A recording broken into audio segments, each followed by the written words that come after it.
They say the stones of Palehenge are special, possessed of some magical feature that belies their drab, pallid exterior. I thought it was all nonsense at first, the type of urban legend you hear from over-imaginative children or superstitious bumpkins. But when a colleague of mine, a geology professor at Historic University, told me the rocks did indeed exhibit some unknown properties, my interest was piqued. Now, if there's any place just begging to be the subject of wild speculation, it's Palehenge. While an abandoned town encircling a crop of strange ivory stones is fertile ground for a good legend or two, the fact that its very appearance occurred overnight after a record-breaking thunderstorm in 1953 is practically a wet dream for the superstitious. I thought my years of stoking Bunsen burners and pending papers would insulate me from such nonsense, but two junior colleagues convinced me to head a quick foray to gather some information.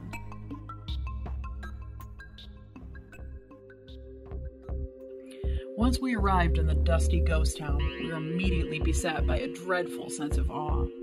Large ashen fingers of rock breached the earth like skeletal digits of some buried god. An assembly of crumbling houses bowed before the relic, cringing beneath the weight of those strange stone shadows. The place's ominous tone was further enhanced when a mass of black clouds congregated above, their rumblings a thunderous eulogy echoing over the dead city. Despite all this, we made our way to the infamous White Rocks. We set up our equipment and soon confirmed that the stones did in fact emit a strange electromagnetic field, one of some significance in fact. But more than that was the bizarre feeling we experienced when interacting with the stones. A sense of dislocation, as if we were teetering on the lip of some metaphysical chasm. But the sensation quickly expired, and whatever temptation there was to discuss it passed by the time we loaded the truck with large samples of the crumbling rock. Next, we sought to explore the innards of the town. Sometime later, we found ourselves bound in the cadaver of a large, crumbling Victorian as the storm outside grew. Upon a flash of nearby lightning, I suddenly saw my poor lab tech, Sandy, vanish from the world. Her abrupt departure was remarked only by the faint scent of ozone and the fading echo of her screams somewhere below the floorboards. Moments later, another bolt flashed, sundering not only the sky above, but my belief in the rational world.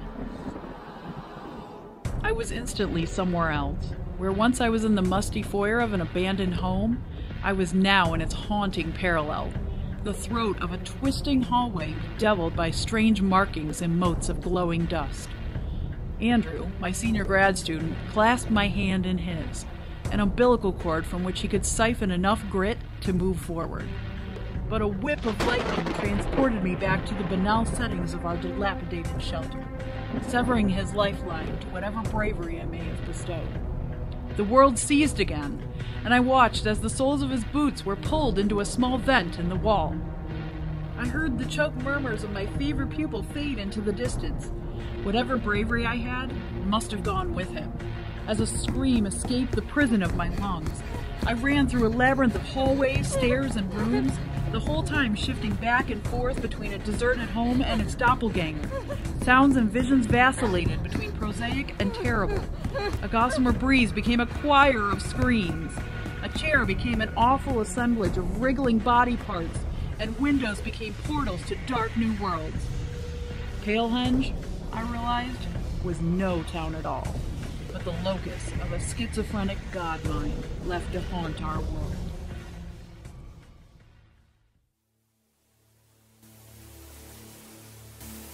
Out of breath, I huddled beneath the sink of a decaying bathroom.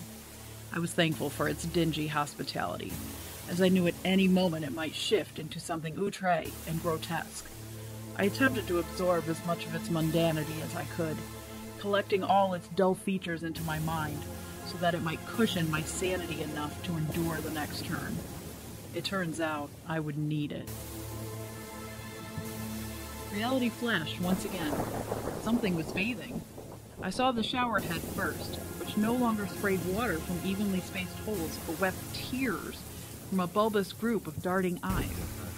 The recipient of the pouring sorrow was diminutive, The thing stood only about 4 feet tall, and its body was covered in gray hair that clumped in knots.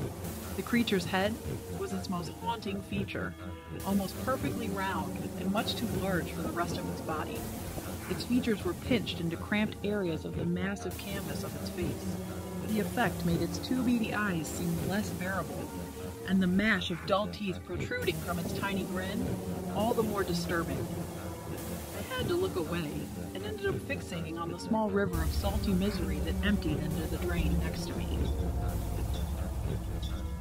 It struck me that the drain's gurgle sounded suspiciously human, and when I leaned over to investigate, it wasn't copper pipes I saw, but the wet convulsions of a gagging esophagus. Another scream escaped me, and I bolted from the bathroom. I remember very little after that, except for the sound of sopping wet feet chasing me through an ever-changing house. I somehow reached my truck, and the last thing I saw through my rearview mirror were those bleached monoliths, their pale effulgence peaking every time a finger of lightning touched the earth.